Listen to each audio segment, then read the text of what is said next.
Hey everyone, so guys कैसे हैं आप सभी। ऐसा है आप सभी अच्छे होंगे, मस्त होंगे, स्वस्थ होंगे और जोर शोर से आप सबकी पढ़ाई चल रही होगी। सो गाइस आज से हम रचना शरीर का एक और नया अध्याय जो कि है केस दंत नख, केस दंत नख स्टार्ट करने जा रहे हैं। अगर मैं इस चैप्टर की वेटेज की बात करता हूं तो इस चैप्टर से आपकी फाइनल यूनिवर्सिटी एग्जाम में 5 मार्क्स का पूछा जाएगा, ठीक है। और इस चैप्टर के ये तीनों जो टॉपिक हैं ये इक्वल इम्पोर्टेंस रखते हैं। या तो 5 मार्क्स का केस से क्वेश्चन पूछ लेगा, या तो दंत से क्वेश्चन पूछ लेगा, या तो नख से क्वेश्चन पूछ लेगा, ठीक है। कहने का मतलब ये है कि यहाँ से 5 नंबर का आएगा।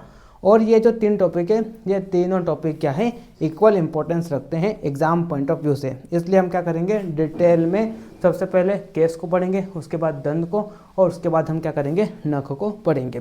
आज के इस लेक्चर में हम डिटेल में केस शरीर को स्टार्ट करने जा रहे हैं, ठीक है। तो चलिए टाइम को ज़्यादा वेस्ट न करते हुए आज का हमारा जो टॉपिक है इसे हम स्टार्ट करते हैं, ठीक है। तो सबसे पहले अगर हम इस केस शब्द की व्युत्पत्ति की बात करें तो इसकी व्युत्पत्ति कैसे हुई है। तो अगर आप क्या करते हो, अगर आप कश धातु में घिया प्रत्यय करते हो तो इससे केस शब्द की व्युत्पत्ति हुई है। जहाँ पर आपको ये जो कश धातु दिखाई दे रही है इसका अर्थ क्या होता है, तो इसका अर्थ होता है आकर्षण या शोभा या चमक, ठीक है।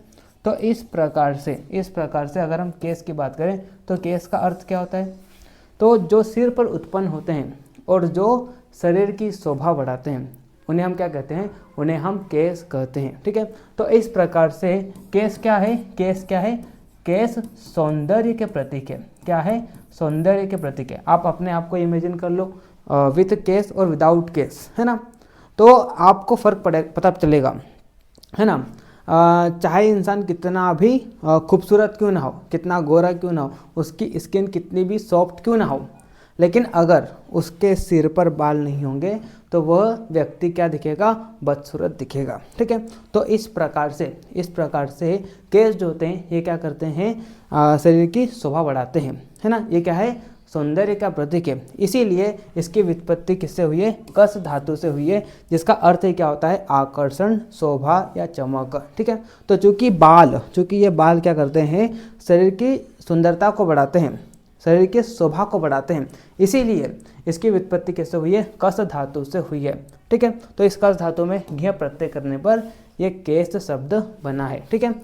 किसी टेक्स्ट बुक में आपको केस शब्द की व्युत्पत्ति कुछ इस प्रकार से देखने को मिलेगी। अगर आप क्या करते हो, के में सी, इस प्रकार से केस शब्द बना है। अब मेरे को बोलते भी नहीं आ रहा है कि इसको मैं कैसे बोलूं, क्योंकि यहाँ पर कोई ना धातु है ना यहाँ पर कोई प्रत्यय है, ठीक है। तो व्याकरण की दृष्टि से अगर देखें तो ये वाला जो व्युत्पत्ति है ये बिल्कुल गलत है ना। व्याकरण की दृष्टि से देखें तो ये वाली व्युत्पत्ति केस की सही है, ठीक है। आपने किसी टेक्स्ट बुक में इस प्रकार से केस की व्युत्पत्ति देखा होगा, लेकिन ये व्याकरण की दृष्टि से बिल्कुल गलत है ना। यहाँ पर आपने देखा होगा के का मतलब क्या होता है, मस्तिष्क, हेड, और सी का मतलब क्या होता है, सेते, यानी कि स्लीप, है ना। तो इसका कोई सेंस नहीं दिख रहा है ना। आपने देखा होगा किसी टेक्स्ट बुक में, लेकिन व्याकरण की दृष्टि से बिल्कुल गलत है ना। व्यवहारिक दृष्टि से सही हो सकता है, लेकिन व्याकरण की दृष्टि से तो बिल्कुल गलत है, ठीक है। अगर हम व्याकरण की दृष्टि से देखें तो केस शब्द की व्युत्पत्ति किससे हुई है, कश धातु से हुई है। अगर आप क्या करते हो, कश धातु में घिया प्रत्यय करते हो तो इससे क्या बना है, केस बना है, जो कि ये बाल क्या है, सौंदर्य का प्रतीक है, शरीर की शोभा बढ़ाते हैं, इसीलिए इसकी व्युत्पत्ति कश धातु से हुई है, जिसका अर्थ क्या होता है, आकर्षण, शोभा या चमक, ठीक है। चलिए तो आप देखिए यहाँ पे नोट्स में आइए, है ना, नोट्स में आइए, देखिए आप इसकी व्युत्पत्ति, है ना। तो अगर आप क्या करते हो, कश धातु में घिया प्रत्यय करते हो तो इससे क्या बना है, केस शब्द बना है। जहाँ पर कश धातु, इसका अर्थ क्या होता है, आकर्षक, शोभा या चमक, ठीक है। तो इस प्रकार से केस का अर्थ क्या हो जाएगा, केस का अर्थ क्या हो जाएगा, तो शिरः इष्ट रोमाः, अर्थात जो सिर पर उत्पन्न होते हैं और शरीर की शोभा बढ़ाते हैं उन्हें हम क्या कहते हैं, उन्हें हम केस कहते हैं। तो आप देखें यहाँ पर डेफिनेशन इसकी, जो सिर पर उत्पन्न होते हैं और शरीर की शोभा बढ़ाते हैं उन्हें हम क्या कहते हैं, उन्हें हम केस कहते हैं, ठीक है। चलिए फिर हम इसके पर्याय की बात करते हैं। So there are many synonym of case, ठीक है। तो केस के कई सारे पर्याय है ना। जैसे कि आप सभी को पता है बाल जो है वो सिर्फ और सिर्फ सिर पर ही उत्पन्न नहीं होते हैं, यानी कि हेड पर ही उत्पन्न नहीं होते हैं, ठीक है। इसके अलावा बाल आपको बॉडी के अलग अलग पार्ट्स पर भी देखने को मिलेंगे, ठीक है। तो जिस भी बॉडी के पार्ट्स पर बाल प्रेजेंट है तो उस स्थान के आधार पर बालों को अलग अलग नाम दिया गया है। जैसे कि बाल जो कहाँ पर है, सिर पर है, तो उन्हें क्या कह दिया, उन्हें केस कह दिया, या चिकूर या कुंतल या बाल या सिरोरो आदि नाम से ये जाने जाते हैं, ठीक है। यानी कि जो बाल कहाँ पर उत्पन्न होते हैं, सिर पर उत्पन्न होते हैं, उन्हें केस, चिकूर, कुंतल, बाल, सिरोरोह आदि कहा गया है, ठीक है। जो बाल कहाँ पर बॉडी पर, शरीर पर उत्पन्न होते हैं, जैसे कि बात करते हैं छाती पर, हाथों पर, पैरों पर, तो इन्हें क्या कहा है, रोम या लोम कहा है ना। फेशियल हेयर यानी कि जो ये दाढ़ी पर जो बाल है ना, फेस पर जो उत्पन्न होते हैं, इन्हें क्या कहा, श्मश्रु कहा, है ना। आईब्रो है ना, ये आईब्रो, इन्हें क्या कहा, भ्रूकेश कहा, ठीक है। माउस्टेच है ना, यानी कि मुछ, ये जो बाल दिखाई दे रहे हैं मुझ पर, है ना, इन्हें क्या कहा, मसूरी कहा, है ना। आईलिड्स यानी कि पलकों पर ये जो बाल दिखाई दे रहे हैं, इन्हें क्या कहा, पक्षमा कहा, ठीक है। तो इस प्रकार से शरीर के जिस भी पार्ट पर बाल प्रेजेंट है ना, तो उस स्थान के आधार पर अलग अलग नाम दिए गए, ठीक है। तो इस प्रकार से केस के कई सारे पर्याय हो जाते हैं, ठीक। चलिए फिर आगे बढ़ते हैं, है ना। अगर हम इसकी उत्पत्ति की बात करें तो केस है ना, अगर हम केस की बात करें तो केस क्या है, केस अस्थि धातु का मल है। और इसकी उत्पत्ति कैसे हुई है, तो जब अस्थि धातु पाचित होती है, उसकी अग्नि क्रिया के बाद उसमें से मज्जा धातु बनती है ना, सार भाग के रूप में, और साथ साथ में अस्थि धातु का किट भाग जो कि क्या है, केस और नख, इसका क्या होता है, निर्माण होता है या इसकी उत्पत्ति होती है। तो देखिए क्या होता है जब, है ना, जब क्या होता है, जब अस्थि धातु पर, है ना, जब अस्थि धातु की क्या होती है, पाचन क्रिया होती है, यानी कि इस पर जब अस्थि अग्नि कार्य करती है ना, इस पर जब क्या होती है, अस्थि अग्नि कार्य करती है, तो इसके फल स्वरूप यहाँ पर दो भाग उत्पन्न होते हैं, एक तो सार भाग, है ना, सार भाग, और एक किट भाग, ठीक है। सार भाग के रूप में यहाँ पर मज्जा धातु की उत्पत्ति होती है, और किट भाग के रूप में यहाँ पर नख, केस और लोम की उत्पत्ति होती है, ठीक है। तो इस प्रकार से केस, नख, लोम ये क्या है, अस्थि धातु के मल है। वह अगर हम आचार्य सारंगधर के अनुसार देखें तो आचार्य सारंगधर ने केस को मज्जा धातु के उपधातु मानी है, ठीक है। चलिए तो आप देख सकते हैं यहाँ पे, है ना, डायरेक्ट क्वेश्चन पूछ लेगा। ये क्वेश्चन इंपॉर्टेंट है एमसीक्यू पॉइंट ऑफ व्यू से कि कौन से आचार्य ने केस को मज्जा धातु की उपधातु मानी है, तो आचार्य सारंगधर ने, ठीक है। या ऐसा पूछ लेगा आचार्य सारंगधर के अनुसार केस किस धातु की उपधातु है, 3-4 ऑप्शन रहेंगे, जहाँ पर एक ऑप्शन रहेगा मज्जा धातु, तो आपको क्या लगाना है, मज्जा धातु को लगाना है, ठीक है। चलिए फिर आगे बढ़ते हैं, है ना। गर्भ में उत्पत्ति काल, है ना, यानी कि गेस्टेशन पीरियड में यहाँ पर अलग अलग आचार्यों ने अलग अलग केस की उत्पत्ति काल बताई है, ठीक है। तो आचार्य चक्रपाणी के अनुसार गेस्टेशन पीरियड के 3rd मंथ में क्या होता है, केस की उत्पत्ति होती है। वह अगर हम वाग्भट के अनुसार देखें तो वाग्भट के अनुसार गेस्टेशन पीरियड के 6th मंथ में क्या होता है, केस की उत्पत्ति होती है। वह अगर हम हरित के अनुसार देखें तो गेस्टेशन पीरियड के 4th मंथ में क्या होता है, केस की उत्पत्ति होती है, ठीक। चलिए फिर आगे बढ़ते हैं, है ना। अब हम इसका क्या देखते हैं, पंचभौतिक स्वरूप देखते हैं, ठीक है। तो पंचभौतिक स्वरूप को आगे पढ़ाने से पहले जो लोग यूट्यूब पर लेक्चर देख रहे हैं उन्हें मैं इन्फॉर्मेशन दे दूं कि अगर आपने अभी तक आयुर्वेदा विंग्स एप्लीकेशन डाउनलोड नहीं किया है तो आप अभी डाउनलोड कीजिए, लिंक आपको डिस्क्रिप्शन में दिया गया है ना। तो आप जैसे ही एप्लीकेशन को डाउनलोड करेंगे तो होम पेज पर आपको BMS फर्स्ट फ्रॉक इस नेम से टाइल मिलेगा, तो वहाँ पर आपको सुश्रुत 2.0 कोर्स मिलेगा, है ना। तो अगर आप 2024-25 बैच के स्टूडेंट हैं, यानी कि अभी अगले 4 से 5 महीने में आपके एग्ज़ाम है, तो आप इस कोर्स में इनरोल कर सकते हैं। इस कोर्स में मैंने लगभग 75% सिलेबस को फिनिश कर दिया है ना। बाकी का जो 25% है तो इसको मैं जनवरी एंड तक पूरा कंप्लीट करा दूंगा, है ना। 4 सब्जेक्ट हमारे दिसंबर एंड तक हो जाएगा, बचेगा फिजियोलॉजी जो कि जनवरी एंड तक जाएगा, क्योंकि फिजियो में थोड़ा ज़्यादा सिलेबस बाकी है, ठीक है। तो इस तरह से हमारा जनवरी एंड तक पूरा पीएमएस फर्स्ट ग्रुप का सिलेबस हो जाएगा। अभी मैंने 75% ऑलरेडी कवर करा दिया, ठीक है। तो आप में से जो भी इंटरेस्टेड है, अगर आपको मेरे लेक्चर अच्छे लगते हैं, समझ में आता है ना, और अगर आप रेगुलर बीएमएस के ऑनलाइन क्लासेस लेना चाहते हैं तो आप आयुर्वेदा विंग्स एप्लीकेशन को डाउनलोड कीजिए, कोर्स को चेक कीजिए। डेमो लेक्चर तो आप देख ही रहे हैं, यूट्यूब पर देख रहे हो, एप्लीकेशन पर भी आपको मिल जाएंगे, है ना। तो इस कोर्स में इनरोल करने के बाद आपको सारे सब्जेक्ट के, चाहे वो आयुर्वेद के हो चाहे वो मॉडर्न के हो, सारे आपको यहाँ पे क्या मिलेंगे, रिकॉर्डेड लेक्चर मिलेंगे, है ना, डिजिटल नोट्स मिलेंगे, 24/7 मेरा सपोर्ट सिस्टम मिलेगा, आपके पास मेरा नंबर रहेगा। पढ़ते वक्त अगर कोई डाउट हो, किसी प्रकार की कोई समस्या हो तो आप मेरे को कांटेक्ट कर सकते हो, ठीक है। तो अभी डाउनलोड कीजिए, कोर्स को चेक कीजिए, ठीक। चलिए अब हम बढ़ते हैं आगे और केस की पंचभौतिक स्वरूप को देखते हैं, ठीक है। तो जैसे कि आप सभी को पता है इस संसार के जितने भी द्रव्य हैं वो सभी क्या है, पंचभौतिक है। पंचभौतिक यानी कि 5 महाभूतों से बने हुए हैं, ठीक है। तो वैसे ही अगर हम केस की बात करें तो केस भी क्या है, केस भी पंचभौतिक है, यानी कि 5 महाभूतों से बना हुआ है ना। जिसमें से अगर हम तेज महाभूत की बात करते हैं तो तेज महाभूत क्या करता है, केस को वर्ण प्रदान करता है, यानी कि कलरेशन का काम जो है वो किसका है, तेज महाभूत का है, ठीक है। इसके कलरेशन का काम किसका है, तेज महाभूत का। तो केस के रंग में अहम भूमिका किसकी होती है, तेज महाभूत की होती है। यानी कि ये जो केस के आपको काले रंग दिखाई दे रहे हैं तो ये किस कारण है, दिस इज ड्यू टू तेज महाभूत, ठीक है।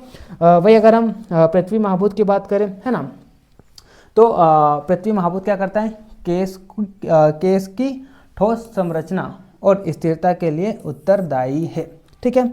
इसके अलावा वायु महाभूत की बात करें, है ना, तो आप सभी को पता है वायु जो है ना, ये क्या है, एक तरह से गति तत्व है, इसलिए बालों की गति, झड़ने की प्रवृत्ति, है ना, इसका पतलापन आदि में प्रभाव किसके द्वारा होता है, वायु महाभूत के द्वारा होता है। इसके अलावा जल महाभूत की बात करें, है ना, तो बालों में नमी, बालों में चिकनापन, बालों में संलयन, है ना, ठीक है, जिससे बालों की संरचनात्मक नमी और लचीलापन बना रहता है। यानी कि बालों की नमी, बालों का चिकनापन, है ना, बालों में लचीलापन, ये सब किसके द्वारा होता है, जल महाभूत के द्वारा बना रहता है, ठीक है। वह अगर हम आकाश महाभूत की बात करें तो केस में जितने भी स्रोतों की संरचना है ना, जितने भी तंतुओं की, जितने भी खाली रिक्तों की संरचना है वो सब किसके द्वारा है, आकाश महाभूत के द्वारा है, ठीक है। तो इस प्रकार से केस कैसा होता है, पंचभौतिक, यानी कि 5 महाभूतों से बना हुआ है। और इन 5 महाभूतों में भी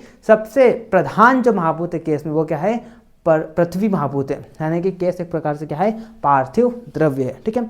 वैसे तो 5 महाभूत पाए जाते हैं, लेकिन डोमिनेंट जो है महाभूत वो कौन सा है, पृथ्वी महाभूत है, किसमें, केस में, ठीक। चलिए फिर आगे बढ़ते हैं, है ना। हाँ, अब इसके यहाँ पे अप्लाइड वैल्यू बताई गई है ना। अप्लाइड वैल्यू यानी कि ये जो केस का पंचभौतिक स्वरूप है ये क्लिनिकल पॉइंट ऑफ व्यू से किस तरह से इंपॉर्टेंस रखता है, ठीक है। तो बालों की पंचभौतिक स्वरूप को देखकर हम क्या कर सकते हैं, किसी भी व्यक्ति के प्रकृति का निरीक्षण कर सकते हैं। कैसे, जैसे कि आप देखें यहाँ पे केस की प्रकृति, यानी कि केस मोटा है, पतला है, चमकीला है, रूखा है, तो इसको देखकर वैद्य व्यक्ति के प्रकृति का आकलन कर सकता है ना। यानी कि जो हमारे केस है इसकी प्रकृति को देखकर कि ये मोटे हैं, ये पतले हैं, ये चमकीले हैं, ये रूखे हैं, तो इसको देखकर हम क्या कर सकते हैं, सामने वाले की प्रकृति का आकलन कर सकते हैं। जैसे कि देखिए, जैसे कि यहाँ पे उदाहरण भी दिया है, यदि सामने वाले यानी कि किसी के बाल बहुत क्या है, पतले हैं, सूखे हैं, झड़ते हैं, तो उसमें वात और वायु महाभूत की प्रधानता हो सकती है, ठीक है। तो अगर आप सामने वाले के बाल देखोगे, है ना, और सामने वाले के बाल ज़्यादा झड़ रहे हैं, सूखे हैं, रूखे हैं, इसका मतलब क्या है, सामने वाले व्यक्ति की प्रकृति क्या है, प्रकृति क्या है, वात प्रकृति है, और उसमें क्या है, वायु महाभूत की प्रधानता है, ठीक है। इसी तरह अगर मान लो किसी के बाल क्या है, मोटे हैं, चिकने हैं और भारी है, इसका मतलब पृथ्वी और जल तत्व की प्रधानता हो सकती है, ठीक है। तो इस प्रकार से केसों के पंचभौतिक स्वरूप को देखकर हम क्या कर सकते हैं, किसी व्यक्ति के प्रकृति का निरीक्षण कर सकते हैं। ठीक है, चलिए फिर आगे यहाँ पे रोग निदान, यानी कि बालों के है ना, बालों के पंचभौतिक स्वरूप को देखकर हम क्या कर सकते हैं, डिसीज़ का भी डायग्नोस कर सकते हैं। कैसे, जैसे कि हम देखें बालों की बदलती स्थिति, जैसे कि शीघ्र सफ़ेदी का आना, रूखापन का होना, बहुत झड़ना, यह संकेत दे सकती है कि दोष असंतुलित है ना। तो बाल है ना, तो बालों की बदलती स्थिति को देखकर, जैसे कि शीघ्र सफ़ेदी का आना, रूखापन का होना, बहुत ज़्यादा बालों का झड़ना, तो इनको देखकर हम क्या कर सकते हैं, दोष संतुलित है या असंतुलित है, इसका हम क्या कर सकते हैं, अनुमान लगा सकते हैं। जैसे कि आप देखिए यहाँ पे, जैसे कि मान लो शीघ्र सफ़ेदी आ रही है बालों में, इसका मतलब क्या है, पित्त दोष या तेज महाभूत की असंतुलता दिख सकती है ना। अगर मान लो किसी व्यक्ति के बाल क्या हो रहे हैं, शीघ्र ही सफ़ेद हो रहे हैं, है ना, और शीघ्र ही सफ़ेद होना, इसके आयुर्वेद में क्या कहा गया है, पालित्य रोग कहा गया है। ठीक है, इसका मतलब क्या है, उस सामने वाले व्यक्ति में पित्त दोष या तेज महाभूत की क्या है, असंतुलता है। ठीक है, चलिए फिर आगे बढ़ते हैं। आगे यहाँ पे देखिए एक और उदाहरण दिया, जैसे कि अगर मान लो किसी के बाल रुके हैं या भंगुर बाल है ना, इसका मतलब सामने वाले व्यक्ति में वात तत्व की या वायु महाभूत की अधिकता है ना। और अगर मान लो किसी के बाल बहुत ज़्यादा चिकने हैं, तेलीय है ना, स्निग्ध बाल है ना, इसका मतलब सामने वाले व्यक्ति में कफ दोष या जल महाभूत की प्रधानता है। ठीक है, तो इस प्रकार से पंचभौतिक स्वरूप को देखकर बालों की हम क्या कर सकते हैं, सामने वाले व्यक्ति के प्रकृति का भी निरीक्षण कर सकते हैं और हम डिसीज का भी डायग्नोज कर सकते हैं। ठीक है, चलिए फिर आगे बढ़ते हैं। स्वभाव है ना, तो आचार्य चरक के अनुसार है ना, आचार्य चरक के अनुसार क्या होते हैं, 6 गर्भ उत्पादक भाव है। आचार्य चरक के अनुसार कितने भाव है, 6 गर्भ उत्पादक भाव है ना। तो इन 6 में से अगर हम केस की बात करें तो केस क्या है, पितृज भाव है, यानी कि केस की उत्पत्ति गर्भकाल में किससे मानी गई है, पिता से मानी गई है ना। मतलब उनके गुणों में आनुवांशिक पिता पक्ष तत्व का योगदान है, यानी कि गर्भ के काल में ये जो केस की उत्पत्ति होती है तो वो शिशु में किससे होती है, पिता से होती है, यानी कि केस क्या है, पितृज भाव है। तो इसका अप्लाइड एस्पेक्ट क्या है, इसका क्लिनिकल एस्पेक्ट क्या है, तो देखिए, तो इसका क्लिनिकल एस्पेक्ट ये है कि हमको पता है कि केस क्या है, पितृज भाव है ना। तो पिता के बालों की क्या स्थिति है ना, पिता के बालों की क्या स्थिति है, तो पिता के बालों की स्थिति को जानकर हम शिशु के बालों में होने वाली जो समस्याएं हैं उनका हम पूर्व अनुमान लगा सकते हैं। इस प्रकार से हाँ, ये क्या है, इसकी अप्लाइड वैल्यू है। तब देख सकते हैं यहाँ पे, यदि किसी का स्वभाव, प्रकृति और जन्म स्वभाव, पितृभाव पता है तो बालों की समस्याओं का पूर्व अनुमान लगाया जा सकता है। यानी कि हमको पता है कि केस जो है ये क्या है, पितृज भाव है, तो पिता के बालों की क्या स्थिति है उसको देखकर हम क्या कर सकते हैं कि ये जो शिशु है इसके बालों में आगे चल के क्या समस्या आ सकती है, इसका हम अनुमान लगा सकते हैं। तो ये इसका क्या है, अप्लाइड एस्पेक्ट है। ठीक है, तो इस तरह से आज के इस लेक्चर में हमने क्या देखा, इसका स्वरूप देखा, इसका स्वभाव देखा, पर्याय और परिभाषा और व्युत्पत्ति देखी। नेक्स्ट आने वाले लेक्चर में प्राकृत विकृत कर्म और इसके अलावा केस से रिलेटेड कुछ रोग है तो उसको हम देखेंगे। ठीक है, चलिए मिलते हैं नेक्स्ट लेक्चर में, तब तक के लिए okay bye, see you again.